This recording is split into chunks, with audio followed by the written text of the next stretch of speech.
The afternoon sun poured through the wide windows of the Hayes suburban home, painting the kitchen in warm, soft light.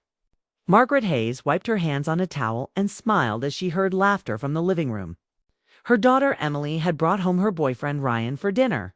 It wasn't the first time, but something about that visit felt different, heavier. Quieter under the surface, Emily was her only child, the light of her life. At 22, she had just graduated from college, full of energy and dreams. Margaret had always supported her every step of the way. Even when she didn't fully understand her world, a world of fast-moving technology, modern dating, and constant ambition. She was proud of her daughter's independence, but also sometimes felt left behind. Like she was watching from the sidelines. When Margaret entered the living room, Emily turned with a wide smile. "Mom, Ryan brought you flowers." She held up a bouquet of pale pink tulips, her favorite. "That's very thoughtful." "Ryan?" Margaret said kindly, arranging them in a vase. Ryan smiled, polite as always. He was the kind of young man everyone liked, well-dressed, well-spoken, and confident. But something about him made Margaret uneasy. It wasn't anything obvious. It was the way his eyes seemed to hold a little too much awareness. Like he noticed everything, including her. Dinner began smoothly. David, Margaret's husband, had left on a business trip earlier that morning, so it was just the three of them. The air was light at first, filled with small talk about Emily's new job and Ryan's plans for graduate school. But as the evening went on, Ryan's tone shifted subtly, but enough for Margaret to feel it. "So, Mrs. Hayes," he said as he leaned back in his chair, "Emily tells me you used to work in marketing before you left your job. That must have been exciting." "Back in your day?" Margaret froze for just a second before answering. "It was," she said, smiling lightly. "I stopped working when Emily was born. I wanted to be home with her." Ryan nodded, but there was something in his voice that felt like a tiny knife when he replied, "That's nice. You must have had the luxury to do that. Most people don't get that kind of choice now." Margaret's chest tightened. His words weren't cruel, but they carried a subtle judgment, as if choosing motherhood had somehow made her less. Emily didn't seem to notice. She was chatting happily, cutting her food, laughing at something Ryan said next. Margaret tried to focus on her daughter's joy, but Ryan's tone stayed with her after dinner. While Emily was upstairs grabbing her jacket, Ryan lingered by the kitchen door. The air between them felt too quiet. He leaned against the counter, smiling in that easy way of his. "Emily gets a lot from you," he said casually. Margaret looked up, surprised. "Oh, what do you mean?" "She's confident, warm. She says you were the kind of woman everyone liked. The perfect mom." He said it with a faint smirk, his tone hard to read. "I can see that." She laughed lightly, unsure where to take the comment. "That's very kind, Ryan." Shrugged. "I mean it. There's something about women like you. You know exactly who you are, even if life doesn't always turn out the way you imagined." Before she could respond, Emily returned, cheerful and oblivious. The tension broke like a snapped thread. They said their goodbyes, and Margaret stood at the door, waving as they left. When she closed it, the silence of the house wrapped around her like a heavy blanket. She replayed Ryan's words over and over, not because of what he said, but how he said it. There was something underneath his politeness, something that made her question herself. That night, as she sipped tea by the window, she tried to shake off the discomfort. He's just young, she told herself. He doesn't know how his words sound. But deep down, the sting stayed. For the first time in a long time, she felt invisible. The next morning was quiet. But Margaret couldn't stop thinking about how Ryan had spoken to her. It wasn't just the words, it was the tone. The effortless confidence that made her feel small. She had always seen herself as strong, capable. Yet somehow, a few sentences from a boy young enough to be her son had made her doubt everything. She tried to distract herself, cleaned the kitchen, watered the plants, even called David to hear his voice. But the feeling wouldn't fade. She looked around the house and realized how long it had been since she'd done something just for herself. Her painting sat in the corner, half-finished. Her easel was dusty. Her favorite books untouched. That evening, Emily called. Mom, Ryan said he really enjoyed dinner. He thinks you're wonderful. Margaret forced a small laugh. That's nice of him to say. Just really observant, you know? Emily added. He notices things people don't. Yes, Margaret said softly. I've noticed that too. When she hung up, her heart felt heavy again. It wasn't jealousy or resentment, it was reflection. Ryan had unknowingly held up a mirror to her life. She realized she hadn't looked at herself as a person in years, only as a mother, a wife, a caretaker. Somewhere along the way, she had stopped being Margaret, the woman with dreams and laughter and confidence of her own. The next weekend came quickly. Emily and Ryan were visiting again. And though Margaret promised herself she'd stay relaxed, her nerves fluttered as she prepared dinner. When they arrived, she noticed Ryan's eyes lingered just a little too long when he greeted her. Not inappropriately, but curiously, like he was reading her, trying to figure her out. Double quotes Mrs. Hayes.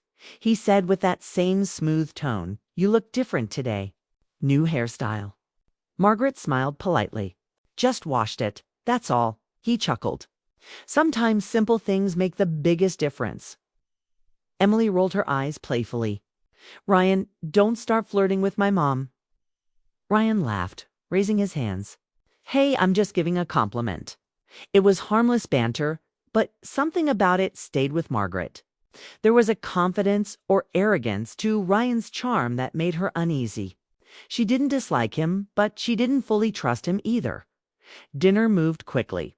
Ryan talked about his new job offer in Chicago, his plans for the future, his big ambitions.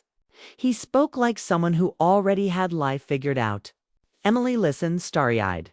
Margaret admired his drive but couldn't help thinking how youth often confuses confidence with wisdom. After dinner, Ryan offered to help clean up while Emily took a phone call in the other room. He stood by the sink, sleeves rolled up, and said, "You must miss working sometimes." She paused mid-wipe.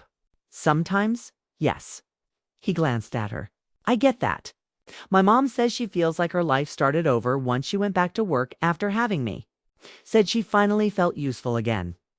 The words landed harder than he knew. Margaret's throat tightened, but she kept her tone calm. "Raising Emily was useful enough for me." Ryan smiled, nodding as if humoring her. "Of course. Everyone's different." And with that, the conversation ended. But Margaret felt something shift inside her, a mix of anger, sadness, and realization. She wasn't angry at Ryan, she was angry at herself for letting anyone make her question her choices. That night, after Emily and Ryan left, Margaret stood before the mirror. Her reflection looked older, yes, but also wiser. Her hands marked with small lines told a story of care, of creation, of a life spent giving. Yet behind her calm exterior, she could feel something stirring, a quiet strength she'd forgotten she had. She sat down with her old sketchbook, flipping through yellowed pages of drawings she'd made years ago, portraits of Emily, of flowers, of sunsets. Her fingers brushed the pencil marks. And something inside her sparked. The next morning, she set up her easel by the window again. For the first time in years, she picked up a brush. Maybe Ryan's careless words had cut deep, but they had also awakened something she didn't know was still there. A hunger to live for herself again. As the brush met the canvas, Margaret smiled faintly. The lines weren't perfect, but they were hers. And for the first time in a long time, she felt like Margaret again. The week after Emily and Ryan's visit felt strangely quiet. Margaret moved through her days in a haze, cooking, cleaning, walking through her neatly kept garden, but her mind was somewhere else. She couldn't stop thinking about Ryan's words. They weren't cruel, but they had struck something buried deep inside her. It wasn't about him. It was about her reflection, her choices, and the years that had quietly slipped away. Painting had become her new companion. Every morning after breakfast, she set up her easel near the kitchen window, letting the sunlight spill over her canvas. She painted simple things, the tulips Ryan had brought, the tall trees beyond the fence, even the coffee cup she used every morning. The house that once echoed with silence now carried a soft rhythm of brush strokes and the gentle hum of Quaff's rediscovery. Emily noticed the change when she called one evening. "Mom, you sound happier these days," she said with a smile in her voice. "I think I'm just finding something that feels like mine again." Margaret replied honestly. "That's wonderful," Emily said. "Ryan told me he really admires how peaceful you are. He says you make him think about life differently." Margaret froze for a second. "He said that." "Yeah," Emily laughed. "He said you remind him of someone who knows how to slow down and appreciate things. He likes talking to you." Margaret smiled faintly but didn't respond right away. There was something unexpected in Emily's words. She hadn't realized Ryan thought about her that way. Their earlier conversations had left her unsettled, but now, hearing this, it stirred something different. Curiosity, maybe. Or perhaps understanding that the following weekend, Emily invited Margaret to join them for brunch at a small cafe in town. Margaret hesitated at first, but eventually agreed. When she arrived, Emily waved her over excitedly. Ryan stood up to greet her, his usual confident smile in place. "Mrs. Hayes," he said warmly, "it's good to see you again." "Please, call me Margaret," she said, smiling. "We've had enough dinners for that formality to go." Ryan laughed softly. "All right, Margaret, it is." They sat together, chatting easily. The morning light filtered through the cafe windows, painting everyone in soft gold. Margaret noticed how effortlessly Ryan carried himself. Polite, articulate, yet occasionally teasing in a way that made Emily laugh. He had a charm that could win anyone over, but Margaret also saw glimpses of vulnerability in his pauses. His thoughtful glances, his careful choice of words as they talked. Ryan asked Margaret about her paintings. "Emily showed me a picture of one," he said. "The one with the flowers in the vase. That was beautiful." Margaret's eyes widened. "She did?" "Yes." Ryan nodded. "I didn't know you painted like that. You've got talent." A compliment caught her off guard. She wasn't used to being seen that way, not just as a mother or a wife, but as a person with creativity, with something to say through her art. "Thank you," she said softly. "It's been a while since I heard that." Ryan smiled. "You should never stop doing something that makes you feel alive." Margaret didn't know why, but his words stayed with her long after brunch ended. When she got home, she sat by her easel again. But this time, her strokes were different, bolder, freer. She painted not just what she saw, but what she felt. A few days later, Emily called in the middle of the night. "Mom, I'm so sorry," she said, her voice tired. "Ryan and I had an argument. He's been under a lot of stress, and I think we just need some space." Margaret's heart sank. "Oh, sweetheart, I'm sorry. Do you want to come over?" "No, I'm staying with a friend for a couple of days," Emily said. "Ryan might call you. I hope that's okay.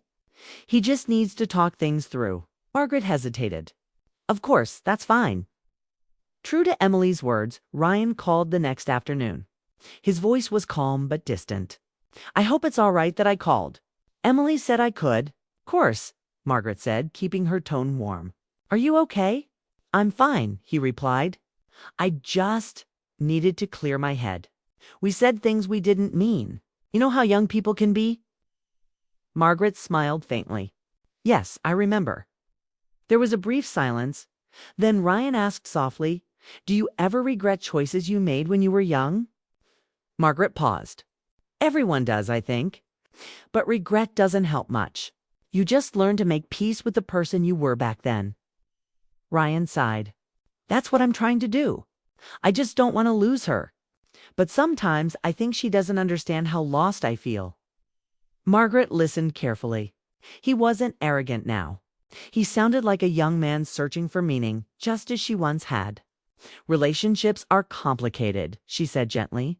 "The best thing you can do is be honest, not just with her, but with yourself." Their conversation lasted nearly an hour. It was strange, she thought, how easily he opened up to her. When the call ended, she felt a mixture of sadness and compassion. She had once been where Emily was, full of passion, confusion, and dreams. And Ryan reminded her of David in his youth, driven, uncertain, yet full of potential. Over the next few days, Ryan texted occasionally, polite, brief, never crossing any lines. He asked about her art, told her about his job interview, Kate, and even shared that he'd been thinking about taking a break to travel.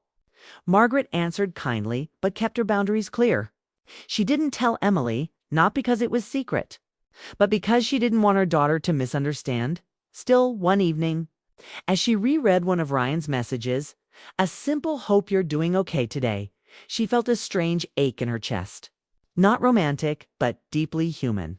It reminded her that she could still feel something unexpected. Something alive. A week later, Emily called again, cheerful this time. "Mom, Ryan and I talked everything through. We're going to take things slow, but we're okay now." "That's wonderful," Margaret said sincerely. "Yes," Emily laughed. "And he told me how much your advice helped him. He said you made him realize what really matters." Margaret smiled, though a quiet warmth spread through her chest. She didn't want to admit it.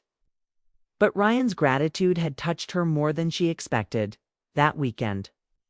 The three of them met again for dinner, just like before. This time, things were lighter. Emily was glowing, Ryan seemed calmer, and Margaret felt at peace watching them together.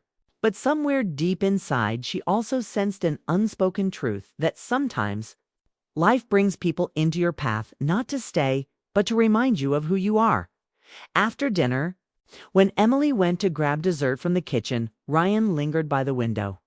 The evening light bathed the room in gold, and he looked at Margaret with quiet sincerity. "I never thanked you properly," he said. "For what?" "For listening. For reminding me what matters," he said softly. "Emily's lucky to have you. And honestly, I think I understand her better because of you." Margaret's voice was calm but warm. "We all need someone to remind us of what's real sometimes." Ryan nodded. "You do that just by being you." The words hung in the air longer than they should have. Then Emily's laughter echoed from the kitchen, and the moment passed like a breeze.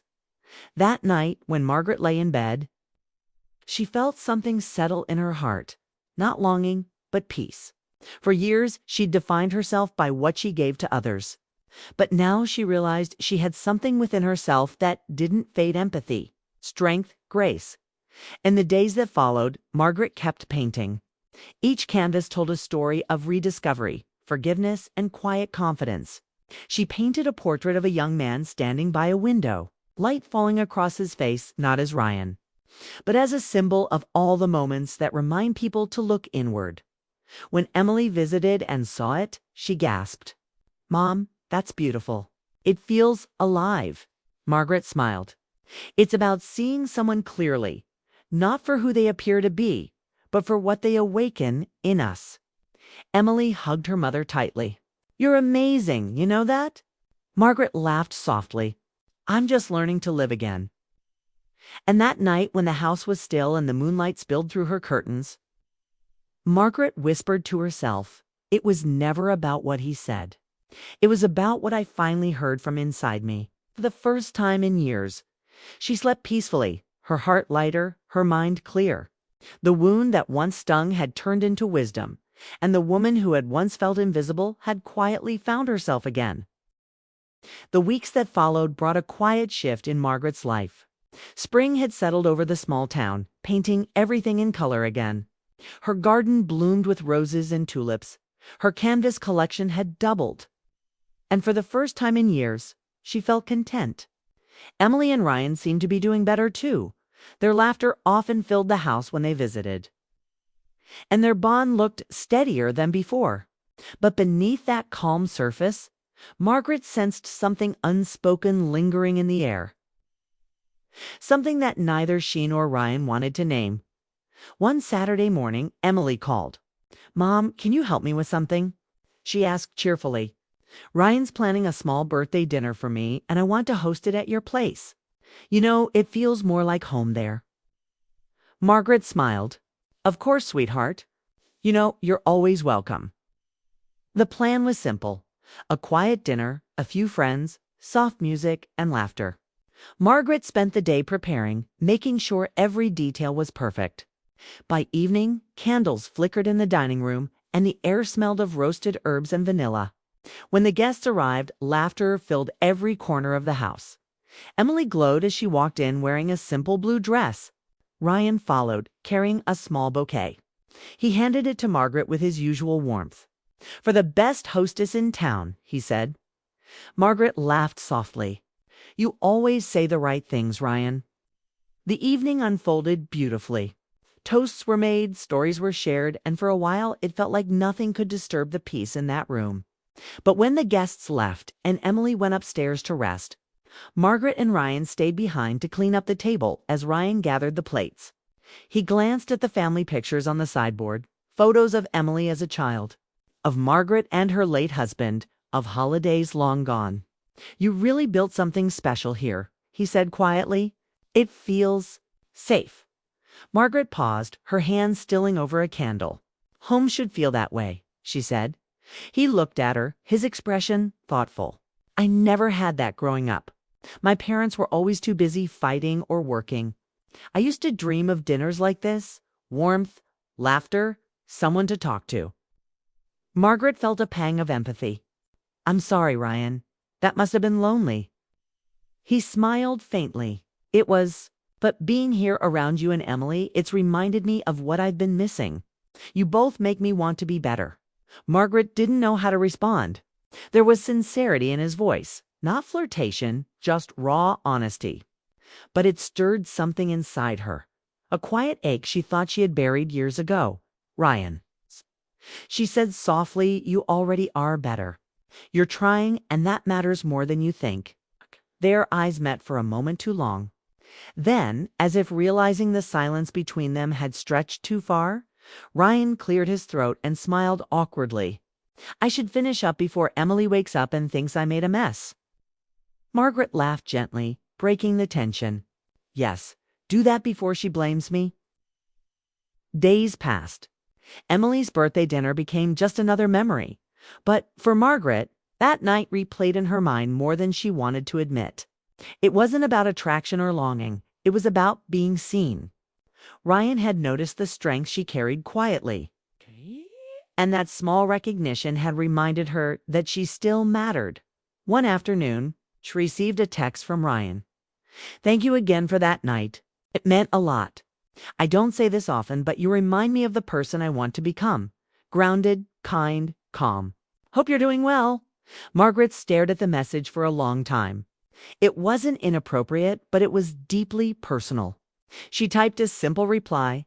"I'm glad you're finding your way, Ryan. Keep holding on to what's good." That was all. Yet something about their connection, not romantic but meaningful, grew quietly in the background of their lives. Margaret knew it couldn't go further, and it never did. But sometimes the heart doesn't need action. It just needs understanding. As summer arrived, Emily got busier with her new job, and Ryan started traveling more.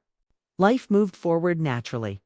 Margaret spent her mornings painting and her evenings walking by the lake near her home. She'd often think about how strange life was, how one conversation could change the way you see yourself. One evening, while she was sitting by the water, she saw Emily's name flash on her phone.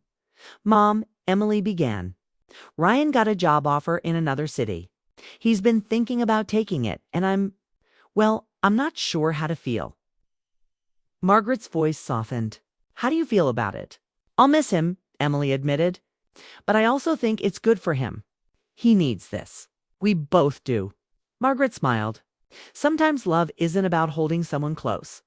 It's about letting them grow even if it's apart from you. There was a pause on the other end. Then Emily whispered, "You always know what to say, Mom." Margaret smiled. "I've just had more years to learn." A month later, Ryan came to say goodbye before leaving for his new job. He arrived one sunny afternoon with a box of chocolates and a small wrapped package. "This is for you," Kay said, handing her the gift. "It's nothing big, just something to say thank you." Margaret unwrapped it carefully. Inside was a framed photograph, the three of them from Emily's birthday night, laughing around the table. "You took this?" she asked softly. "Yes," Ryan said. "You didn't see me, but I wanted to capture that moment. It felt real, like family." Margaret's eyes welled up slightly. "Thank you, Ryan. That means more than you know." He hesitated, then said quietly, "You've made more of an impact on me than I can ever explain. You showed me that kindness doesn't fade with age, it deepens. I won't forget that." She placed a gentle hand on his arm, her voice calm. "Take that lesson with you, Ryan. Life gives us people to learn from, not always to keep, but to carry forward." He nodded, his expression sincere. "I will." They said their goodbyes at the door. When he left, Margaret stood by the window, watching his car disappear down the road. There was no sadness, only gratitude for what his presence had reminded her of, that life still had chapters worth living. Months passed. Emily visited often, telling her mother about her new projects, her plans, and her growing sense of independence. She mentioned Ryan from time to time, how he was doing well in his new city. How they spoke occasionally, but decided to focus on themselves for now. Margaret listened with quiet pride. Her daughter was growing into her own life, strong and wise. One autumn evening, Margaret sat by her easel again. The sun was setting, painting the sky in deep golds and pinks. She began a new canvas this time, not of flowers or still life, but of 3 figures at a table, laughing under soft light. She painted it not to remember, but to honor the moment that had awakened her. The night she realized she was still capable of connection, compassion, and growth. As she added the final brushstroke, she smiled. "Thank you," she whispered, not to anyone in particular, but to life itself. Later that week, Emily came to visit. She noticed the new painting right away. "Mom, that's us, isn't it?" she said, stepping closer. "From my birthday night." Margaret smiled gently. "Yes, that evening reminded me that love isn't just between couples or families. It's also between people who help each other see life differently." Emily nodded, her eyes soft. "You always find meaning in everything, Mom. It's one of the things I love about you." Margaret laughed softly. "Maybe that's what keeps me young." Emily hugged her tightly. "It's what makes you incredible." As the seasons turned again, Margaret's days grew peaceful and full. She began teaching art classes at a local community center, guiding others who had forgotten their passions. She often told her students, art isn't just painting what you see. It's painting what you discover inside yourself. And sometimes, when the room was quiet, she'd think of Ryan, not with longing, but with gratitude. Because sometimes, people come into our lives like passing seasons, short, unpredictable, but transformative. Margaret had learned that even small words, spoken by chance, could change a person's heart forever. Ryan's words had once cut deep, but they had also opened a door she didn't know existed. A door back to herself, and as she stood in front of her newest painting, A Sunrise Over Still Waters, she whispered, "I thought I was just someone's mother, but I'm still me, and that's enough." She smiled, dipped her brush in color, and began again.